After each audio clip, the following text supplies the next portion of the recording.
नमस्कार। आपको सभी को यूपी पुलिस का पेपर है और ऐसे में अन्य राज्यों के बच्चे, खासतौर से मध्य प्रदेश या अन्य राज्यों से जो बच्चे आ रहे हैं, बिहार से, उनके लिए मेरा बहुत ही महत्वपूर्ण मैसेज है। इस वीडियो को स्किप नहीं करना है, एक एक बात ध्यान से सुनना है।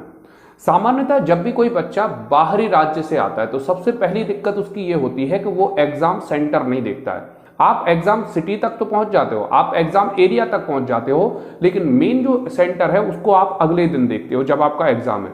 तो मैं आपसे हम्बल रिक्वेस्ट कर रहा हूं कि आपको एग्जाम सेंटर आज की डेट में देखने की पूरी कोशिश करना है। आज आप रात में देख लो, आज आप सुबह देख लो, माहौल कहीं का कोई खराब नहीं होगा। लगभग 50 लाख के आसपास लोग एग्जाम देने जा रहे हैं, मतलब हर जगह बहुत ही ज्यादा भीड़ भाड़ होगी। मेरी हम्बल रिक्वेस्ट है कि हालांकि ठंड ज्यादा है, इस वजह से आप बाहर तो नहीं रुक सकते, लेकिन कोशिश कीजिए कि आप एग्जाम सेंटर के सबसे नियरली लोकेशन पर आप पहुंचिए। क्यों?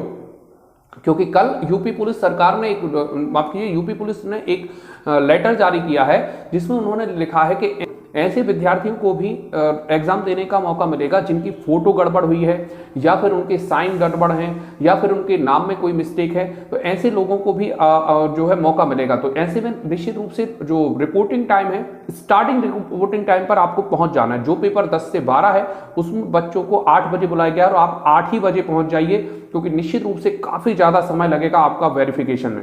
ऑफलाइन पेपर है तो OMR सीट भरने में भी समय लगता है, ऐसा नहीं कि OMR सीट बढ़ जाए फिर आप आओ। इन सब चीजों से भी प्रभाव पड़ता है और अगर लेट हो जाओ तो दिमाग में मत लाना, बस ये वाली चीजें। पहली बात। दूसरी बात, जो बच्चे बाहर से आ रहे हैं, जो बच्चे अन्य राज्यों से आ रहे हैं, उनको ये नहीं बनाना कि हम पेपर देने जा रहे हैं, है ना। ये आपको आश्चर्य लगेगा और ये दुनिया में शायद मैं कहने वाला हूं कि आपको मजाक के रूप में जाना है, ऐसे मतलब घूमने के उद्देश्य से। जब आप घूमने के उद्देश्य से जाओगे कि चलो यार हम लखनऊ देखा है, चलो हम बरेली देखा है, चलो हम कानपुर देखा है, इस तरह से जब आप जाओगे तब आपका पेपर काफी अच्छा जाएगा। ऐसा मैंने बहुत अनुभव किया है। जब कोई बच्चा इस तरह से जाता है कि यार पेपर निकल जाए मेरा, paper paper paper UP police, इस तरह से जाता है, ऐसा नहीं। आपको लास्ट स्टेज पर नहीं पढ़ना। कई बच्चे ट्रेन में बैठे बैठे पढ़ते रहते हैं, एग्जाम सेंटर में पढ़ते रहते हैं, ये आपको ऊपरी दबाव देगा।